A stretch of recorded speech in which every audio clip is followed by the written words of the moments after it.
Welcome dear friends. For late bloomers के लिए हमारा जो वीडियो की जो श्रृंखला चल रही लास्ट ऑफ डिमांड पर, उसके अगले पड़ाव पर हम क्वेश्चन नंबर 27 की तरफ देखते हैं। और हमारा प्रयास है कि हम हर तरह के क्वेश्चंस को सॉल्व करें, ताकि बच्चे जब भी सोल्यूशन करने देखें जाएँ तो उनको हर तरह के क्वेश्चंस का सोल्यूशन मिले। सारे अनसॉल्व क्वेश्चंस की एक श्रृंखला बना रहे हैं हम।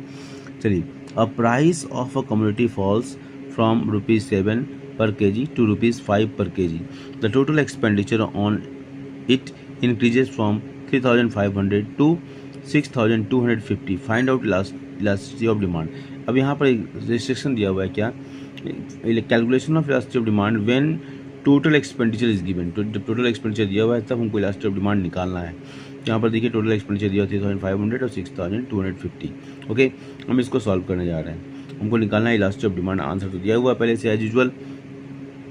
तो अब क्वेश्चन को दोबारा रीड करते हैं। बच्चे, आप लोगों को भी क्वेश्चन बार बार पढ़ना चाहिए। As price of a commodity falls from 7 per kg।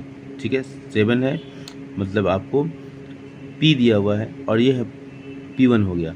तो P और P1 दिया हुआ है। Total expenditure on it's increases from 3,500 to 6। यहाँ टोटल एक्सपेंडिचर दिया हुआ है पहले और ये बाद का है टोटल एक्सपेंडिचर। ठीक है, अब इस क्वेश्चन को हम कैसे अप्रोच करते हैं देखते हैं।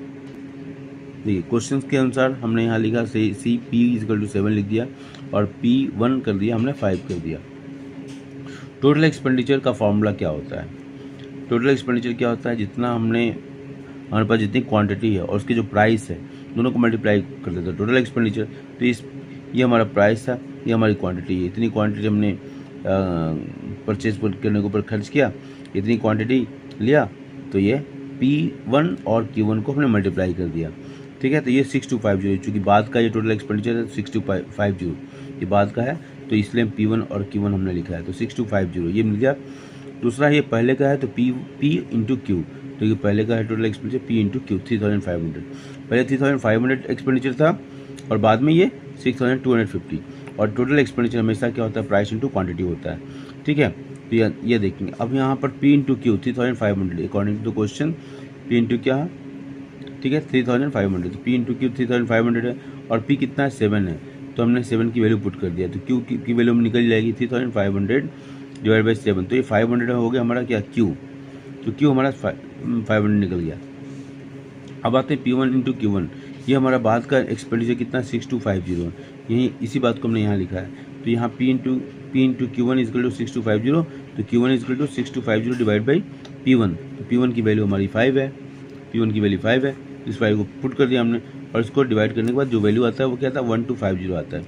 अब हमारे पास Q1 मालूम हो गया, Q मालूम हो गया, P और P1 पहले से मालूम है। तो अब यहाँ से हम यहाँ से Q1 और Q से हम डेल्टा Q निकाल सकते हैं, Q1 माइनस Q। तो 1250 माइनस 500 कर लेंगे और P और P1 से हम डेल्टा P निकल आएगा, तो हमारी सारी चीज़ें मिल जाएंगी। देखिए, इसी बात को यहाँ लिखा कि elasticity of demand is equal to delta Q by Q divide by delta P by P। अब डेल्टा Q का क्या किया? 1250 minus Q 500, 1250 minus 500 divide by Q, that is 500। Q की वैल्यू कितनी है? 500 डिवाइड बाई डेल्टा P कितना है? Delta P और P1 5 माइनस 7 माइनस 2। ठीक है, और P कितना है? P equal to 7। अब इसी को वैल्यू पुट कर दिया हमने, 5 माइनस 7 माइनस 2, माइनस 2 हो गया और P की वैल्यू 7 है, तो यहाँ से मैं लिख दिया। और इसको सॉल्व करते हैं हम, तो लास्ट में 75/150 इंटू 7 बाई माइनस 2 आता है, that is equal to 5.25 elasticity of demand.